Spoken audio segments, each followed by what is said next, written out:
Now I should get my mic off. That'll work much better.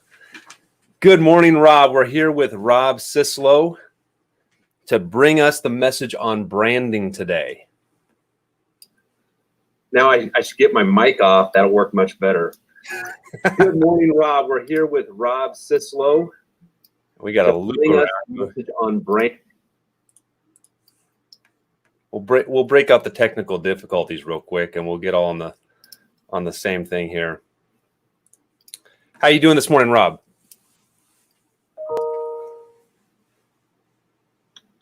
I think we're not able to hear you yet. I pushed the mute button on my little microphone. I fixed it. I'm so sorry about that. I was already like chatting and I'm like, why is it not working? Oh, okay. I fixed it. We're good. We're good. That's okay. Awesome. Yeah. Rob, I'm excited to have you here, man. Me too, man. Thanks for having me. I'm super stoked. I appreciate it. I've been a huge fan of the work that you do, you know, for many, many years. You and I met, I think, one of the first times, like back in Miami, I came and visited. Yeah. And we had a chance to sit down and visit real briefly. And I appreciate that. So, you know, and what that told me is the type of guy you are. You're a down to earth guy. You're willing to engage. And to me, that was a big deal to me. I really appreciate it. So I wanted to tell you that. Oh, thanks, man. I appreciate that. Yeah. I mean, it's important, you know, I like people. I like communicating. I like chatting and making new friends, and that's the game. Awesome. Okay. Well, fantastic. One of the things I wanted to, you know, this year has introduced a number of new dynamic variables. Is word phrase. You know, I'm gonna try to keep it that way, because the reality is this is like normal business. This is business. This is life. It's always going to have hurdles, you know. Yeah. I was thinking about, you know, my daughter, you know, she's 9 years old, her biggest thing, she just wants things to go back to normal. And although this is an undesired current scene of events, this is normal in a lot of respects. And I think this is a timely topic to talk about branding, because what people need to realize that no matter if it's not this, it's going to be something else that's hitting us. And that doesn't lessen the importance of what we're talking about today. Right. Definitely. So tell us a little bit about how about we get started first, and tell us a little bit about yourself, how you started, how you got to where you're at. Yeah. I mean, you know, just to kind of piggyback off of what you were just talking about, you know, what's happening now, and this is the new norm, or you want things to go back to normal. I mean, you know, for me, and there's a lot of stuff happening that I could say, I could go down, I could talk about, we could talk about that for hours, and what I see and what I don't see and all this stuff. But realistically for me, you know, I always come back to a simple understanding that, you know, what you have to say and what you represent and what you stand for is probably the senior thing that should happen on any type of platform or with any brand. So how did I get started? So, I mean, that is a very long answer that I could give about how I got started. But the short answer is that basically in high school, it all began with production there. And then I worked on 2 reality shows in New York City. And then I worked for a film producer in New York City as an intern. And then at that time, this was about 2008, I moved to New Mexico. That state was offering insane tax incentives for film to come. So Thor was happening there. No Country for Old Men was happening at that time. Breaking Bad was shot literally in the house behind me. So that was the whole deal that was going on there. So there was just a lot of film stuff happening. And I wanted film. I wanted to do film. I was like, I want to do film. I want to do film. I want to do film. I want to do film. And I quickly realized that there wasn't a lot of money there. And it was very hard to get into. So by accident, I found a company I actually found them on YouTube. And they were they wanted a local filmmaker to go and produce content for businesses. So at that time it was City Search, Yelp, Yellow Pages, those kinds of things. And they'd be like, hey, here's a restaurant here that, you know, wants you to go shoot a quick ad, and you'd go shoot it, edit it, turn it around in like 24 hours. And so that really started the whole deal. Like I got to play and experiment and build and all these things. And then I went to LA, China, the Caribbean. I mean, I'm glossing over a lot of different things, but I could never really penetrate and make it a stable situation where I was making money readily. I was good at my art. I was good at my craft, but I wasn't good at business. And so, I was working at, then I landed in Miami and landed the gig with Cardone. And then there I learned sales. Like I was just helping this guy film. And while we're filming, I'm like, I'm learning this. And then I started to sell because I wanted a raise and they said no. And I was like, fine. So I sold. And then by the end of I was there 5.5 years and I left. Wow, it'll be 2 years actually tomorrow. And by the end of my year, I had 5.5 years, I had sold about $12 million in contract value that last year. And during that time, I was like, man, I really got inspired by all the entrepreneurs and business owners out there. And I was looking around one day and I'm like, man, what am I doing? Like, why don't I have my own thing? Why am I withholding myself? Like, what is that about? And so I gave my 2 weeks notice and here we are, through all of the things that come along with launching your own business, trying to build a business during a non-compete. And then first year in bit. So non-compete goes up in December, income skyrockets. 6 months later, pandemic, economic global crisis, boom. And that was that's been my first year in business, but welcome to business, right? What? It was like, welcome to business. Yeah, but here's the thing, and that ties completely back to what you were saying. Like it is what it is. Like I hear people say like, oh man, starting a business is so difficult and so hard and this and that. And I'm like, yeah, well, that's what it is though. Like what did you think it was going to be? Like when I set out to do this, I had in my mind this idea that I already knew that there could be trouble. I could run out of money. It may not work, but I also had the idea of like, it could work. It could work immediately. I could start making money tomorrow. And I started asking myself those questions, like, why would I not do it? And so here we are today. I mean, I've been featured in a lot of different things, Fox, USA Today, YAHOO Finance. We have a staff of 7.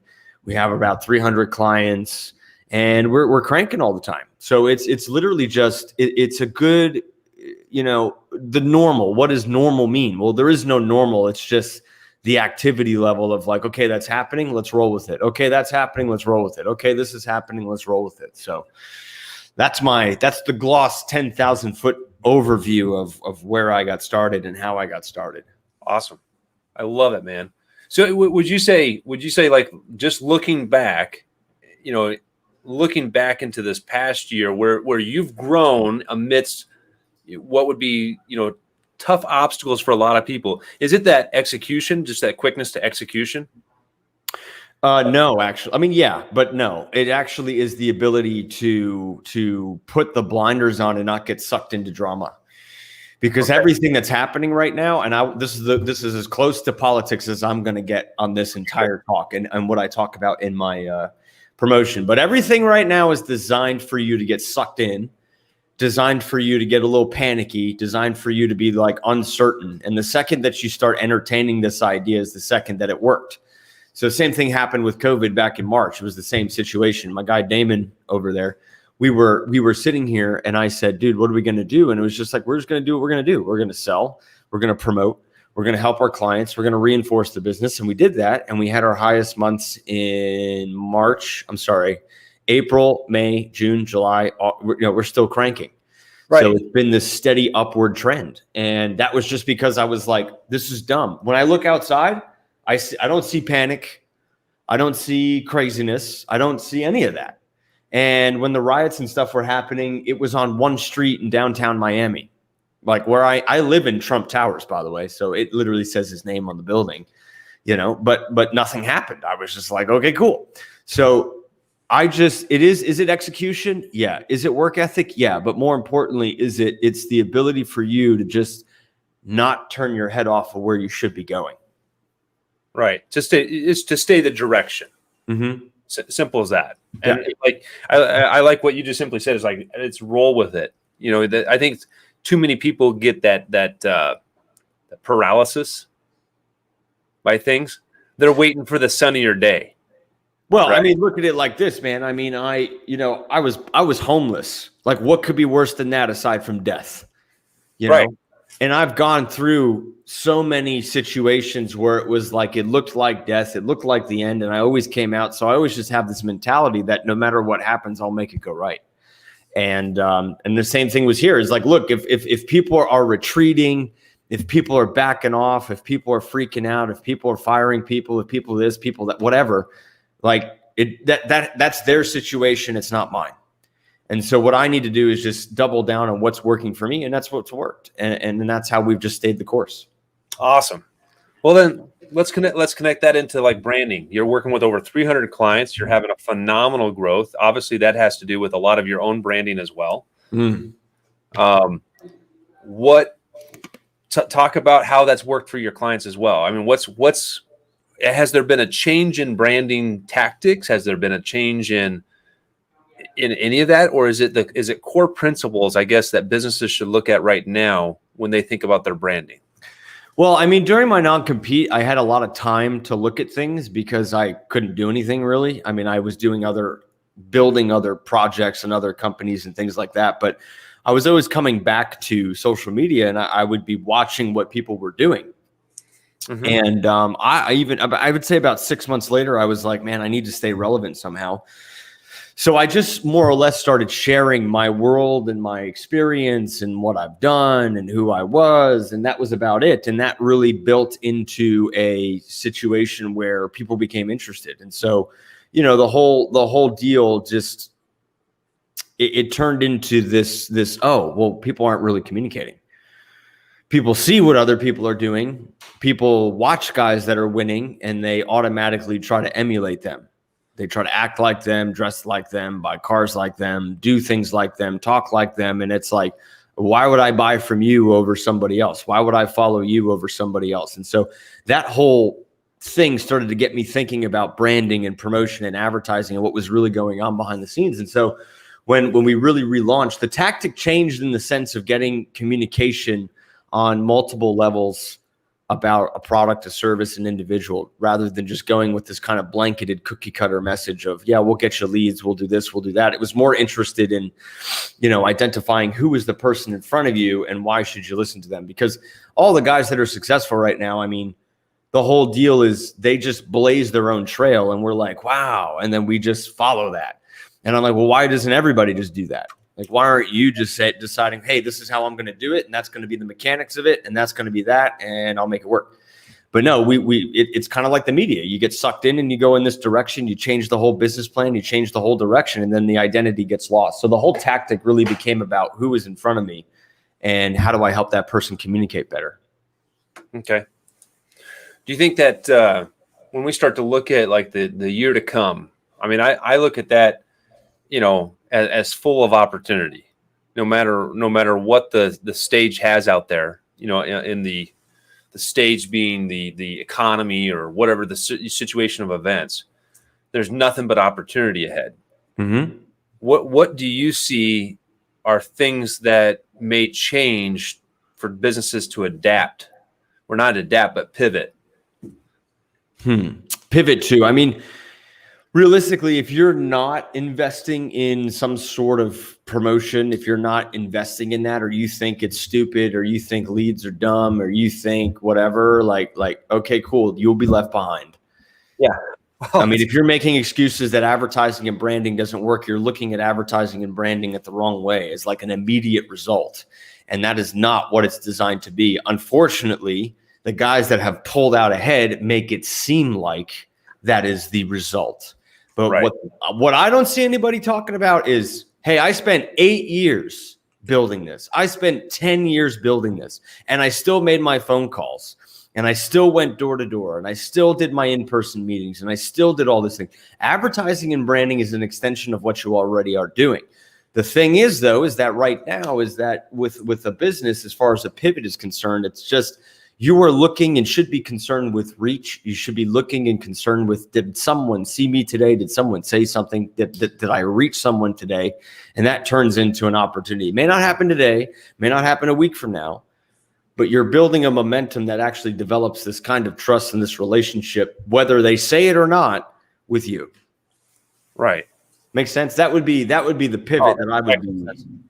That's how I would look at it. It's really kind of like, at the end of the day, ask yourself, who did I reach today? Mm-hmm. And I think some people look at it like, hey, if I can't get out there and do it exactly this way, we talk to a lot of clients, and some clients have this. They're like, well, I want to do it all. I'm like, I'm with you. I want to do it. I want to do it all for you too. But where are you willing to start? And a lot of that's the barrier. It seems like is a lot of times people get paralyzed and they don't start. Yeah, or they worry about what people will think about them, or they're worried they'll sound stupid. I mean, there are some guys out there right now that do some stupid things, and people still follow them, and it's still like it's really not even that important. I mean, the thing that I noticed, and I see it over and over again, is that 98% of the people are. I'm making this stat up, by the way. No, I'm not. But most of the time, the majority of people they're happy that you said something. And then like the 2 or 3% that start getting mad at you, well, it's like, who cares? They're like this big, doesn't matter. But I mean, the purpose of why you're doing this needs to be greater than your own insecurity about not wanting to communicate, right? I mean, it's like, why did you wake up this morning? Why did you build a business? Why are you trying to help people? What are you trying to do? Why did you even want to do a product? If you're not willing to go out and talk about that, then there's a few reasons why that would be. Number one, you don't believe your product works. Number two, you're a con artist. Or number three, there's somebody around you that's basically saying, dude, it's not worth it. Those are the only reasons why you wouldn't market. Right. And I think there's a lot of people out there that are probably in that boat right now. So, I mean, it really kind of comes down to, hey, you got to find that big why. What's the heart and soul of why you're doing what you're doing, right? So, what would you say? What would you say like the easiest way for some companies to get started? I think I have an idea, but well, I mean, really, number one is who are you talking to every day, and what are they telling you? Like, what are you experiencing on those calls? What's happening with those objections? What's happening with why are people buying? Why are people not buying? All this stuff becomes content for you to start working with. You don't need a fancy camera. You don't need any of that stuff. And I know a lot of guys say this, but they say, go do this and get attention. And I'm like, what's that mean? Go do this, pick up the camera, go get attention. Okay, cool. Thank you very much. But I have no idea what to do. So my whole thing is like, all right, cool. If we're going to talk about go get attention, then I'm interested in knowing where am I going to get that attention from? Like, do I need to light my surfboard on fire with firecrackers and throw it off my balcony? Like, what do I have to do? And my whole thing is about, well, here's the real simple answer of it. And it's just, what is it that you're already talking to people about right now? Because for every one person you talk to, there's probably 10 people that have the same consideration or problem, and they're waiting for you or somebody to come into the marketplace and say, hey, look, here's how you can solve this. And not enough of that is happening. What's happening is it's trying to be, look at me, I'm rich, look at me, I'm cool, look at me, like, dude, knock it off. Like, we're done. That was 2015, it's 2020. Like, I want to know right now how you can help me today. What practical advice can you give me today? How can you help me today? You know what I mean? So that is where you start. It's like, make a list. What are people talking about? What are your salespeople talking about? What are they saying? What are they going through? And then all that becomes articles, becomes videos, becomes graphics, becomes pictures, and it's all your viewpoint and how you solve it. That's it. Like, there is no secret bullet weapon craziness. Now, there's a lot of different ways to do that, and that's what we do. But I mean, if you wanted to just start, that's the first thing you want to look at. Okay. Hey, Rod, I thanks so much for being here, Rob. I appreciate that. I'm not trying to be silent. I'm just trying to absorb as much as you got because I think it's just awesome. From my perspective, so to give you a little bit of background on me, I was in the military for 15 years, and I ended up deciding to, leave the military altogether to really kind of go into entrepreneurship and sales, basically being able to, value a little bit more of that based on a commission. And I tried to start my own digital marketing company at one point, and it was 1,000 times harder than I thought it was going to be. And I certainly, I underestimated the amount of time, effort, and money that I would have to set aside. Unfortunately, I have my wife who still, does a full-time job, and she's, just an awesome mom and an awesome worker. But one of the reasons why I came on Joel's team was I just had this inherent idea that when I applied to his job, I was able to in the last 3 months, 4 months, and I think Joel can even attest to this as well. I felt like I've grown more in that time because they have the processes and a lot of the other things already set up, and it can really allow me to focus on my internal brand as I grow and to learn all the mistakes that I wouldn't have to make, but I can surpass a lot of those and really just dive into the sales and getting on the phone and getting over a lot of the things that I wouldn't have had to deal with, staying in the military or starting my own business. But now I can really flourish at a place instead. And I kind of wanted to go back to that, in your previous employment a little bit. There's a lot of people that are business owners, but there's also people that are just, salespeople, go-getters that are also going to be coming into BEGrowthDriven as well. I mean, how important is it for even a, salesperson or something like that to be cued into even branding for themselves within an organization? I mean, that's a great question. And thank you for your service. The thing is that when I was working there, I quickly realized that I needed to take control of my own personal branding that would feed back into the company. So everything that I did was I actually built my brand while I was there, but I built it feeding business into the main company so that could grow. That was kind of a fine line that I had to walk.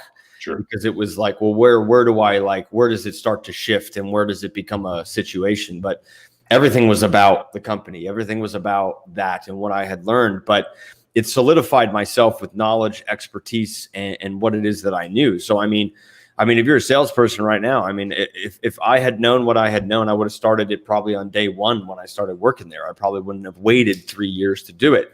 Or even have been aware to it, because there's so much value and connected to that. But the other side of the coin is you can't quite lose your identity in it, which is something that could happen, because you could start to just talk like it and you could become that, and there's no separating factor. And that scares me, because I'm like, oh man, where's the person? Like, what happened to the person? Where's the person? So I believe you can do that and you should do that, but you also have to find a way to retain yourself, because at the end of the day, it's like, even when I was closing deals there, like I didn't have the big guy coming in and help me close these deals. He was out doing his stuff in real estate. I had to close the deal. So they closed the deal because I was on the phone with them. And that's when I realized the power of branding. And that's when I realized the power of advertising and all that stuff, because that's really the reason why people buy. They're buying because of you. Yes, there's a name connected to you. Yes, all that's there, but you're the one who has to get the deal done. You and your personality, how you communicate, your intention to help is why somebody closes that deal. Yeah, well, I guess where do you see that line? I mean, now that you're an owner as well, where do you see that line of, the integrity of the brand for the company and being able to make sure that you're doing it, ethically, you're doing it morally, but you're also, taking care of yourself as the salesperson, but you're also supporting that. Like, how do you, from now that you're a business owner as well, how do you, see that line, and what do you have as advice for, salespeople and for business owners on being able to kind of cultivate that? Well, I would think you would want your salespeople to be that way, right? I would. I mean, I'm excited to, if my team and stuff, they promote and they build their own brands and they do that. I want them to do that. I don't ever want to suppress anybody's communication. That's wrong. I mean, if I'm a business owner and I get worried about somebody reaching, something wrong with me. I'm not a good business owner. I'm something else, which is a little bit worse than that. But if I'm worried about my team who's trying to help grow the company, going out and working out their pitch and building something, what am I'm like violating my own teachings. I'm violating my own belief. I'm violating my own fundamental principles. So I can't exist like that. So as far as a business owner is concerned, I'd be like, yeah, I'd encourage it. And look, what if somebody leaves? Great. Hey, it's business. It happens. People leave and people stay. Some people promote and people stay. Some people promote and people leave. You just have to be willing to experience both and understand that could happen. And then as a sales professional, it's just, what the line is. If it doesn't feel good, you probably know it's wrong. That's right? You know what that line is. If you're doing something other than trying to help the company grow, you know that, and the guy that owns the company will see it and he'll just be like, what are you doing? So you don't want to create a problem. You want to create more opportunities. So the line that you're walking is really just how ethical is it? And what is the underlying intention behind what you're doing? Is it to help the company? Is it to solidify yourself as an expert within that organization so that you could pull more business in and help the company grow? Yeah. And that's how you have to think about it. Yeah. And I think you said something there too about just staying in communication and, having that transparency from, the salespeople that are there and the business owner as well. I mean, what do you think would be, for people who are aspiring as they build their brand? I mean, at what point do you feel that it would be the time to jump or the time to persevere? Because all good things come to an end, right? So in your mind, what was kind of the thing that cued you in to say, okay, now's the right time to move on? Well, I was actually going through a lot of emotional anguish after hours that nobody really knew about. Like, I'd come home and I'd be really distraught because I had all this energy, I had all this power, and I was making all these calls and building this thing, but it wasn't mine. I didn't own it. I didn't have full control. I was just an employee. And I think I was doing my job. I never bitched. I did everything right. I did what I needed to do. But at the end of the day, I was just like, hey, this isn't mine. And I saw other entrepreneurs, other business owners, and I saw what they created. I saw the freedom they had, and I wanted that. I wanted that. I really did. I was like, wow, I didn't even know that could exist. I mean, the first time that I got involved with that was when I was there. You know what I mean? What was I doing? I mean, I was homeless. I was working. I was a filmmaker. And then I got exposed to the world of entrepreneurship. And it's like, oh my God, there's a whole thing about this. I would have done this right out of the gate.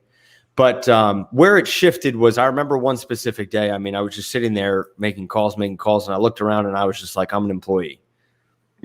I felt like a business owner, but I was an employee.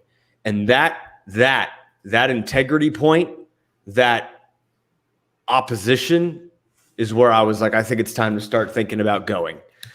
And because I think it was just like, I had so much energy, and I personally, I mean, I don't know if anybody else gets this, but I always get to a point where I'm like, I need to do more. I need to go more. I need to play bigger. I mean, another underlying thing is I wanted to be able to donate more to my church, and I needed more income to do that. And I was just like, I need more power. I need more control. I need a team. I need this. And so I would go home at night, and it would be so rough because I was like, on one side, I loved this organization that I was with, and I loved everything about it. And I created a lot of things in there. And on the other side, I had my own integrity and I had my own dream. And I had to be willing to say, you know what? I'm going to do everything I can to shore this up and make sure that it's all ethical, neat, and down. And all somebody has to do is sit down and go. And then I'm going to go take my ship out into the ocean. And that's what I did. Awesome. Congratulations, man. Yeah. So for me, when I look back at my career, it's not that I'm afraid to make decisions. It's not that I'm, that I can't take responsibility for people's lives or anything like that. It's just, I know that I thrive kind of being, and I look at it throughout all the time that I spent in the military. I love being the number two guy. I love being the one that could circle the wagons, that could be the inspirational person that gets everybody together, supports the person making the decision, making sure that everyone's kind of on board with it, giving my feedback where it was. And I felt like it's been a great fit. I felt more free in the last 3 months of working for Joel than I have in years. And it's certainly not to say that, I always thought I wanted to be, an entrepreneur, but I've realized over the years, I love being an intrapreneur, right? And as long as I have the freedom within the organization to do that, it aligns with a lot of my core beliefs, and it aligns with, what gives me joy. Yeah. And I think that's important. I mean, some people, like, you just have to look at what works for you. Like, where are you going? And it's okay. Yeah. Either one is okay. And anybody that gives you problems for that, I mean, well, why are you listening to that person? But I mean, the point of the matter is just like, when you go home at night, and you go lay down to sleep, and it's like, are something eating away at you? Or you're like, you know what? I did good today. Yeah. Well, how crucial was it as you were learning and training through your previous employment? I mean, how much would you accredit that to kind of, even though maybe, gave you anguish and that grew over time? I mean, how much did that prepare you for being, Well, I mean, I definitely, I definitely went through my fair share of grind and experiences that I felt really confident that I could handle anything. So that's that. But really where I learned about how to become more efficient, faster and stronger in regards to, handling life and growing a business. I mean, that was all personal development. That was my own time, my own investment. I mean, I'm a Scientologist, so that's what gave me, really, if you want to know the truth, yes, that other thing helped and it gave me a foundation to understand, but this development, these things that I did throughout that time is what gave me the confidence and the understanding and the trust and the just the skills to do what I'm doing now. Yeah, that's awesome. I can respect that and appreciate that for sure. That obviously went into some. I think what you've shared there, although it kind of shared a chapter of the story of who is Rob Syslo, right? Yeah. Also, I think really, and thank you, by the way, for sharing that. I do appreciate that. Yeah, you're welcome. Because there's a lot of people, I think, that know you, and they're like, what's going on? Why? The why, right? Yeah. But I think that this also stitches back to the topic at hand. You probably had the chance to test out a lot of branding ideas, theories, right? That you're like, I know this will work. I know this will work. Oh, look at that. Oh my goodness, it worked better than I thought. Yeah. And so when you start thinking of like those key things, I can only imagine and share this. You're implementing those right now for your clients. Everyone. And everyone that we help, everyone we work with, everybody gets that like Syslo full scale treatment. If we don't get it right the first time, we fix it immediately. 97% of the time we're right. The 3% is because we missed the communication point. But I can confidently admit that. But I mean, every client is privy to this, experience of promotion and advertising and communication. And look, I've had clients say, dude, you have to be really committed to work with you because I grind you. I'm like, where's your stuff? Did you do it? Why didn't you do it? What's going on? I need a video. Why haven't you done it? And they're like, dude, I'm busy. I'm busy too. I'm running a business. I got employees. I got clients. Like, don't tell me that because come on, so it's, it's kind of a grind, and I hold everybody accountable because I hold myself just as accountable. Okay. Well, what would you say? So now bringing this back, what would you say is like a key element for branding that every business needs? Like if they're not doing this one thing, start it today, no exceptions. Yeah, I mean, really the one thing is you should be spending money on awareness. You should be just focused on spending some sort of money on awareness through video content, just not even worrying about the ROI connected to that, but just the activity level of getting it going and getting it out, slicing through the noise, getting it moving. Yeah, no, it without a doubt works. It does. And it's hard because, especially when you get a number-centric business owner, which there are many, and I respect that, it's hard to get that little mechanic to unclick and shift over to, oh, yeah, it actually is working, and it is reaching people, and people are getting to know me, and people are getting to see me. But that's like the one thing. If you could change one thing today in relation to, advertising and marketing, is kind of just step out a little bit outside of that and just go for the awareness play right now with content, like some sort of content, video, something like you get, whatever that is should be happening. Then you can dive into your targeted campaigns and your geofencing and your CPCs and CPAs and blah-de-blahs and blah-blah-blahs. And, my mobile optimized landing page needs to be optimized faster for better conversions. Google ranking only gave me a 61% on mobile and a 30% on desktop, and I don't have enough goddamn SC. Like, we can get into that later. But right now, the important stuff. It's not as important as people just knowing who the heck you are. That's it. That's it. That's the first thing to look at. Yeah. And then we can get into all the technicalities and stuff. Let's just get the activity going. Let's get that muscle moving. Let's get that communication out there. Let's get some awareness out there, and then we'll go in and we'll tighten up the ship as we go. Maybe I'd say this the wrong way, but I feel like you can't project the ROI on the subconscious mind. Like that awareness I level. don't know what that means, but you'll have to explain it. I mean, that awareness as you're getting that activity level and pumping it out. I mean, people, when they're consciously viewing or passively kind of viewing and clicking through and going through their feeds and stuff, as they become more exposed to you, as the algorithms or whatever, work for them, and as they, for whatever reason, they may not know why that particular video they saw of you, they're queuing into. Right. At the end of the day, there's some level of that subconscious mind that's there that you always have to be building that awareness. And then, one day, that's when, they're, just the awareness piece is built to where they actually start taking action, consciously to actually do that. But you really have to keep building and building and building that awareness more so than anybody else, it seems, to break, like you said, break through the noise. That's right. And you don't have to be extroverted. You don't have to have a Ferrari. You don't have to have millions of dollars. You don't have to have, you don't have to be funny. You just have to be, and that's it. So we got one question from somebody that stitches in with that, right? I think a little bit, and I probably add a module to get people's names to show up here. But how often does Rob recommend posting when starting out? So you have business owners starting out. How often should they be posting? Well, I mean, there's a lot of schools of thought on that. I don't post 1,000 times a day, because every post to me is in some way a piece of digital real estate that I just acquired, and so I want that to work for me.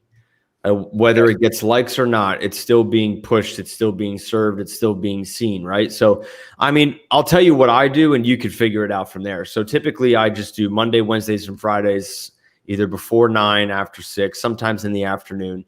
LinkedIn, sometimes every other day is when I'm doing it. I don't do weekends, possibly twice a day on LinkedIn. Twitter, I just bang relentlessly. I don't really have any set schedule. I just do it.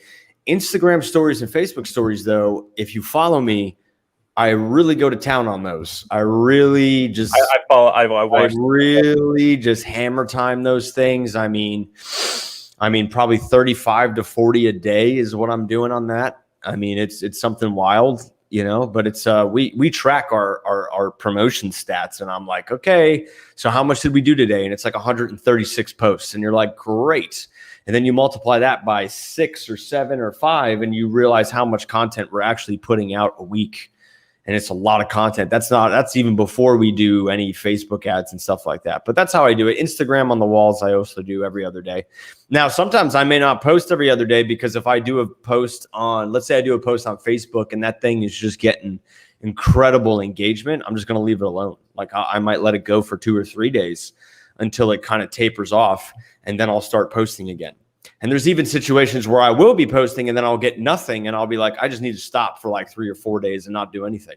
So it's kind of this ebb, this flow, this thing that I'm willing to experiment, try with, play with, and do that with. But that's how I would do it if you're just starting out. Awesome. Thank you so much, man. Any other recommendations for business today?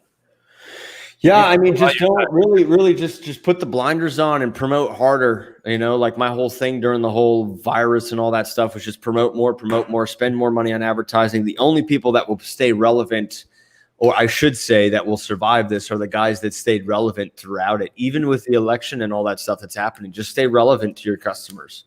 Like, you don't have to go into political posts. You can. And I'm not saying like people will hear me talk and I'll say, yeah, like you don't want to go into politics too much. And like, look, you can say whatever you want. You just need to be willing to accept responsibility for what you're about to say. Right. You could say whatever you want. It's just whatever effect you create and what you get back, you caused it. Right. So that's the only thing. But as far as a business owner is concerned, it's just stay relevant, get the awareness going. How are you helping people? Put a little bit of extra money into that. You'll thank yourself in 2 months or a month from now when more people are like, dude, I see you everywhere. And it doesn't take much. That's the thing with like what you're talking about a little bit too. It doesn't take much if you just start. Dude, you could do awareness campaigns right now for like 0.0002 of a penny and reach like 40,000 people. Right. I know, and this is just kind of like a short story, because you and I have talked over the time. Like I do geofencing for clients and things like that, and I test my own stuff on myself. And this was the fun. I love sharing this little snippet there, is because it's just testament to that. Is the 10X crowd particularly is a great crowd to work within as far as network and business. And right after, I think it was GrowthCon 2, I started just simply hammering based on a focused geofence. And it was funny is GrowthCon 3, I showed up and I had somebody come up to me and says, aren't you work, do you work for Grant or something like to that degree? And it was because that I had been hammering my face by Facebook ads focused to that 10X audience, that focused audience, right? Yeah, totally. And so like the same thing could be applied towards like a roofer. If he focused on his market area, everybody that owns a home, and just simply kept up branding. Hey, I'm your friendly roofer. I'm your friendly roofer. You know, or the marina in North Dakota, right? Who only waits till, you know, March to maybe think about advertising. They should be branding all day, you know, through December. Get me excited in December, man. Be like, woo! Right. Like, oh my God, I can put my boat there. Get out of here. Right. I mean, they could totally boat, and I don't know. Maybe I'm upgrading and getting a 72 Pershing yacht for $7 million. And I would like to. I need a new place to put it. You guys have bigger slips. I would have never known that, but let me know in December. It could be a Christmas gift. But see, what I see a lot of companies do though is they do that. It's seasonal. We're seasonal, right? Yeah. And then they're climbing that uphill battle. Right when there's climb, you want to do the climb once and then stay and then climb. You know, like you want to get over that. See, what we're doing is we're getting people up to here first, and once we get this stabilized, then we go, hey, we can increase this, and then like it's just gradients. Like there are gradients to achieving that high level of promotion and all that. Right. So and then know your audience, or frankly, at the beginning, do you care about your audience? What would you say? Well, I mean, I would care about what they're thinking, but I'd have to know what it is that they're going through. So I do care. Like when you say care, are you talking about like targeting, or where are you? Yeah. Do you really, care? I mean, a little bit, but not like I wouldn't really, because you got to test the waters, man. I mean, you even know that with your geofencing and stuff. Like even though you're doing a narrow thing, you're still kind of finding where that is, and that's something most people don't understand. They think you turn on ads and it works. It's like no. Like you turn it on, you gotta spend this money, right? Feed the pixel, feed the Google tag, feed the UT, all this stuff, and then what happens is these platforms interpolate that data, and then they come back to you and they're like, "These are the winning campaigns. It took you 14 days to figure this out, but here are the winning campaigns." And then you say, "Great, this is the winning campaign. Let's double down on this." And like so this idea of like, "Well, turn this on, it's gonna work." I mean, you'd probably have to blow $1 million to really get to like super fast results, but most people aren't in that space. So it's just setting that expectation. It's where can you find, like for business right now, it's where can you maintain and hang in the game and not give up and persistently ding the market. Yep. Like I'm always talking about just walking into the room and there's all these other people in the room and everybody's got their own concepts and ideas, and you just kind of move everybody over and you say, this is going to be my little area right here. Right. You can have your area over there. I'm going to have my area over here. Y'all have a great day. And that's it. Like that's what promotion is, because people are like, well, other people have more money than me. I went to a conference once and I was speaking after this marketer that went up and talked, and he said, I would never recommend my client to go into a marketplace where they are outbidded, out budgeted, out everything. And I said, what are you saying? You're basically saying that, hey, if you have an idea, it's not worth it because there's more people out there that have more money than you. Tell that to Uber. Everybody thought that was crazy. We were like, yeah, no, we're fucking it's Uber. What are you talking about? And now it's like, where's my damn food? Like I ordered it 25 minutes ago. It's not here yet. You know, like that's what happens. So yeah, it's about just walking in, creating your space, dinging the market, and repetitively dinging the market and repeating that message.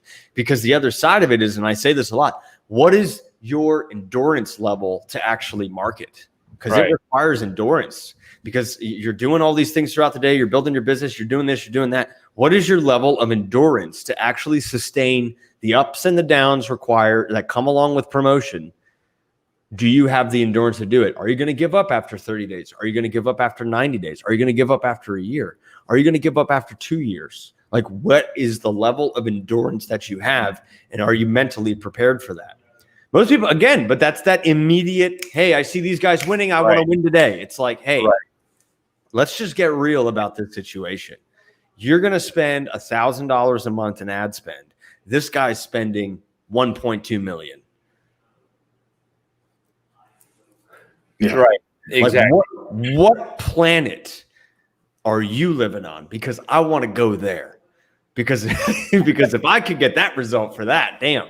But the point of the matter is just ding the market, create the space, set the expectation, get the awareness going, stay consistent with it, and that's it. That's the game.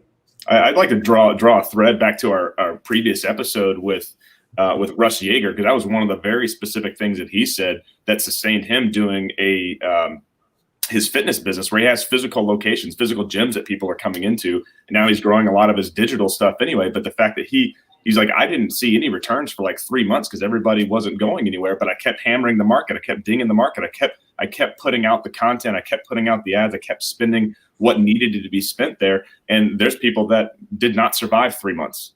That was just 3 months. Yeah. And it's almost like the market tests you. It's like, let's see if you could do this. Let's go. Come on. How committed are you?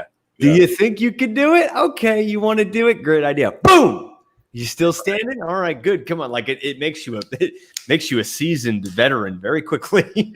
Right. It's going to be a constant thread through a lot of our guests, especially that guy gets it. And I bet you he's doing really well right now. No, he's doing fantastic. From what Russ said, that has been one of the big items of success, as John's mentioning there, that has carried him through. It's now created a whole new product line, if you think about it, for him, virtual training, for him, and as it has made it now so he can expand outside of his existing market into 7 other states, because let's face it, the type of clientele he's working with, no other clientele of like-mannered thinking, right, and ability and wherewithal to spend on his product. Yeah, and look at what happened. Everybody else retreated, and he's like, no, I'm going to go down. Ship's burning. Let's do it. Yeah. Look what happened. He made it. And that's the story that I hear all the time. Yeah. Like, I know ad agencies that didn't survive the whole pandemic. Right. Had way more infrastructure than I did. And I was just like, we're just going to keep going, man. Like, that's it. Let's go. What else are you going to do? Right. Yeah. Like, what else are you going to do? Man, that's the like, way. What else? Everybody's at home and freaking out. And I'm like, what else am I going to do? I'm just going to keep working. Like, what else am I going to do? No, that's the exact, and that's one of the reasons why I saw that, about what you're doing. That's the same thing that we're doing here. I looked at it. I'm like, how can we go down? If we're going to go down, how can we make the fire really big? That's right. Make it big. Make it great. Right? How can we stoke it cool? Because that's, whatever. And you probably won't even have if it goes. It always goes the other way too. We finished. For us, we finished our fiscal. We finished our fiscal with over 10% growth from the previous year. Where you got a lot of businesses out there, and we didn't stop. Like what you're talking about there too. We didn't stop spending money. Immediately when stuff started hitting in February. My direction to my gal that does our, a lot of our content is, all right, speed it up. I want more. In fact, we're gonna email like 3 times a week. I want the opt-outs right now. Let's go. And we got that. We got a lot of complainers. You guys are emailing too much. I'm like, I know, I agree. We're emailing too much. But what we're seeing now though is we're seeing the people lift up out of that pool. What you're talking about. You're seeing the people lift up out of that, and they're like, I like it. I'm liking it, But what it's also done for us as a company, if we wouldn't have pushed out, we would not refine our message. Mm-mm. That's the product of advertising and promotion, by the way. Your message gets better. Your pitch gets better.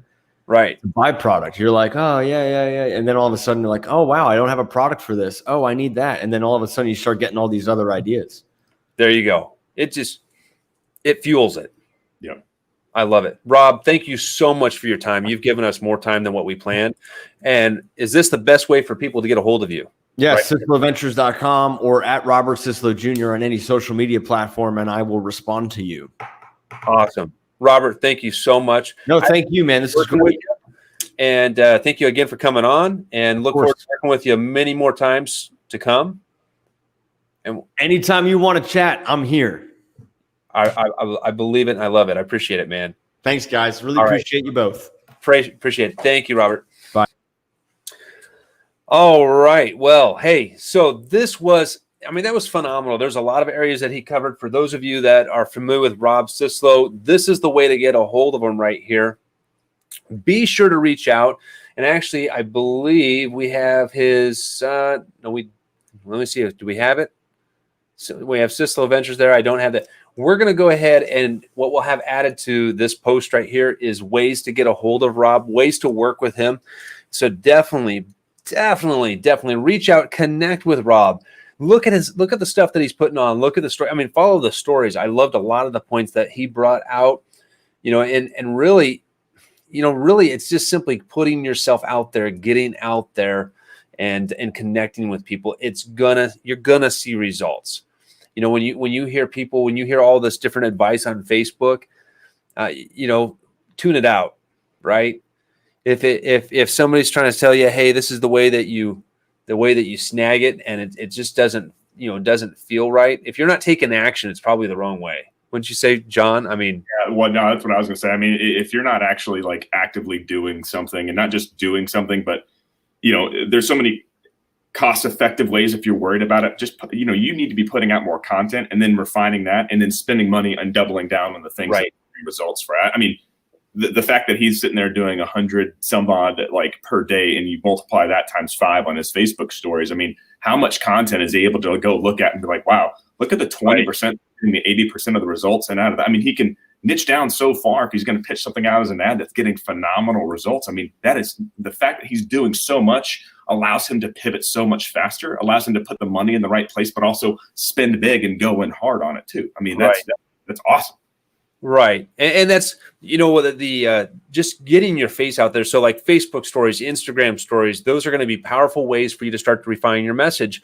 Now, do you need to go hire somebody that, specifically, there we go. We got the links coming in. So, do you need to go hire somebody, or should you just set it on autopilot, just to have somebody else do it? If you've never done it before, no, flat out. You need to understand how the meal's being made, right? What's the ingredients going in? And if you heard that, think about that for a second, because when Rob Syslo is working with clients, and he's like, hey, I hold them accountable. I'm saying, hey, where's that? The reality is because as business owners, as marketers, if you're having a company do these things for you, there's going to be things they need from you, right, in order to do their job. And that means that you're going to have to buy out that time in order to make that happen, to really see the results. So, man, again, a big thanks again to Rob out there for jumping on. There's a way to get a hold of him on LinkedIn. I did want to, I mean, there's another element there too. I mean, not only is he putting out the content, I think people certainly need to be doing that for building that top level funnel and that marketing piece there. But you also heard him say in there too, I mean, he's still picking up the phones. He's still going, meeting people. He's still doing all of those business activities for the sales function to get the deals closed as well. So it's not like he's just doing all of that stuff. He is building that top level of the funnel. He's putting out that content. He's doubling down on it with money, with time, and he's also making sure that he's still reaching out. I mean, one of the best ways for smaller companies who are trying to grow throughout this, even though they might have just gotten started, is by putting out a lot of content, but also just making the calls. Right. Simple as that. Yeah. All right. Well, hey, next week, we want to invite you back. We are bringing on Gina Daner and Jessica Kleiman from Next Page. And what we're going to be talking about, mentoring. Gina Daner, I've known her for a really long time. Let me take off the comment there. And the banner there, so that way we're giving that. So at 10 a.m. Eastern, so 9 o'clock Central, and 7 a.m. Pacific. Obviously, I know that's early, but hopefully you can tune in on your drive in. Yeah. And we're going to talk about mentoring, because as you're growing business, what we're focused here at BeGrowthDriven, the segment that we're putting together here from First Direct, is we're trying to bring in, the folks that are making a dent despite it all, or despite the obstacles that are ahead of them. And if you look at like the print industry, Gina Daner really is one of those powerhouses when it comes to that industry. She's a leader in her community like no other. A great friend. I've known her for a really long time. A very, very wise and knowledgeable woman. And she's bringing along Jessica Kleiman.